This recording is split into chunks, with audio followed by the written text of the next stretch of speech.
had to react to this because the more I hear about this, like honestly, I never heard about it until now, which is sad.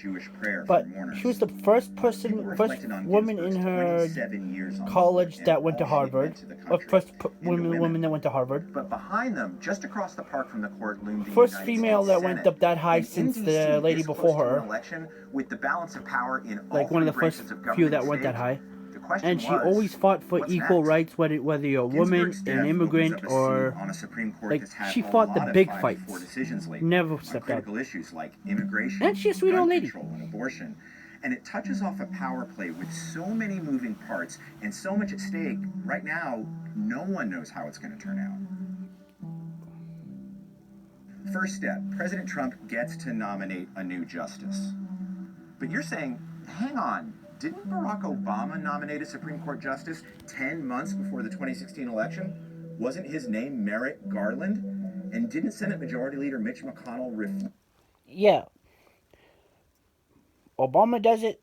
Everybody makes a big deal about it being horrible, and he did it months before. To give Garland even a hearing, all because he said it was too close to the presidential election and that people should decide? Yes, yes, and yes. If there's a Republican president in 2016 and a vacancy occurs in the last year of the first term, you can say Lindsey Graham said, let's let the next president, whoever it might be, make that nomination. And here's something else very important to remember. Whatever they say, Mitch McConnell and Senator Lindsey Graham do not care that you think they're hypocrites. McConnell's made filling the federal courts with conservative judges his life's work with President Trump. Yeah, he finally gets someone that could go along with him. So everybody in that line is a yes man. The checks and balances that are supposed to keep the president in line don't exist. Right now. This is the thing that brings the evangelicals to the yard. So be mad all you want. McConnell is going to try to do this. And all eyes right now are on Amy Coney Barrett. I still say 24 hours. Why not give a dying woman that? She's very conservative. A week. She's only 48, and Trump's base love her.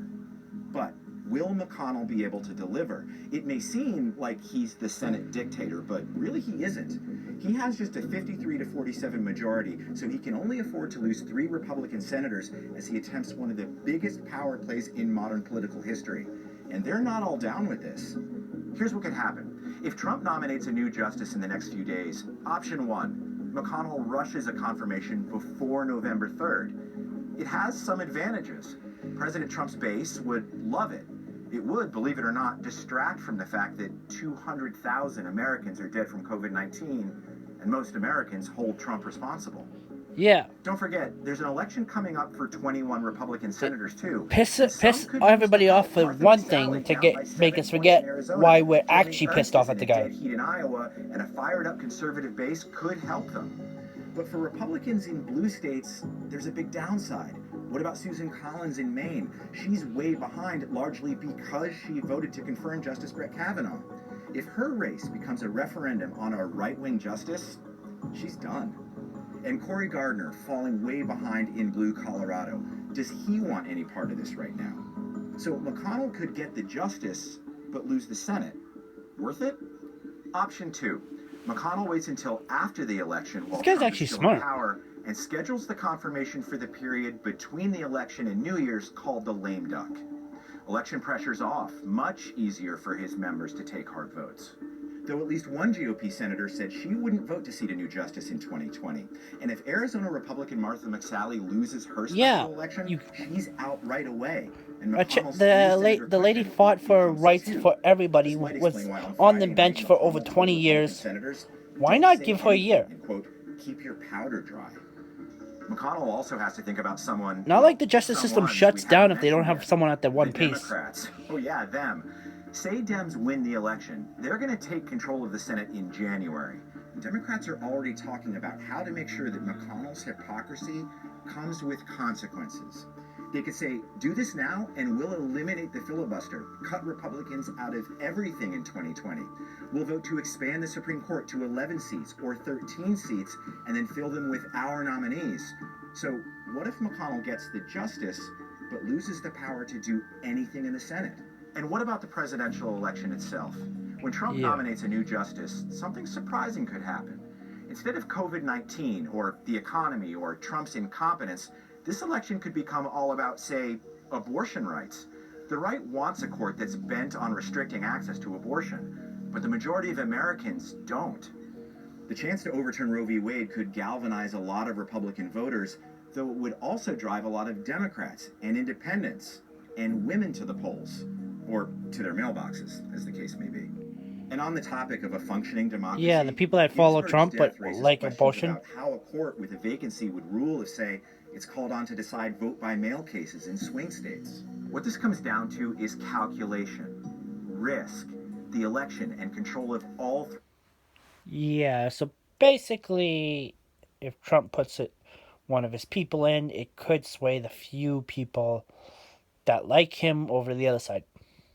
Like, even racist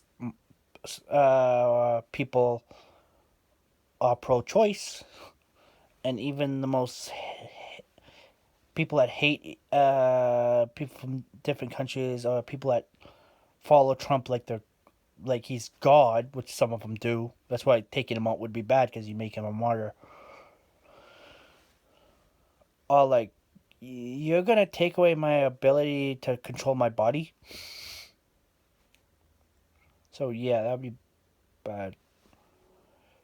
Basically, this comes down to get Trump out of the White House, take the power, get his yes men out of seats of power, or at least have more votes on one side than the other side, or maybe make it a democracy and make it 50-50, like it's supposed to be. And basically stop the country from being on fire while the world's on fire. Like, everybody realizes the world's on fire. Trump and his people are the only one adding gasoline. It's like, oh no, my house is burning down. I better put gas on it to make it better. Like, COVID, the wildfires, the protest. Why add more? Why stab the corpse one more time? Why not try to fix the body?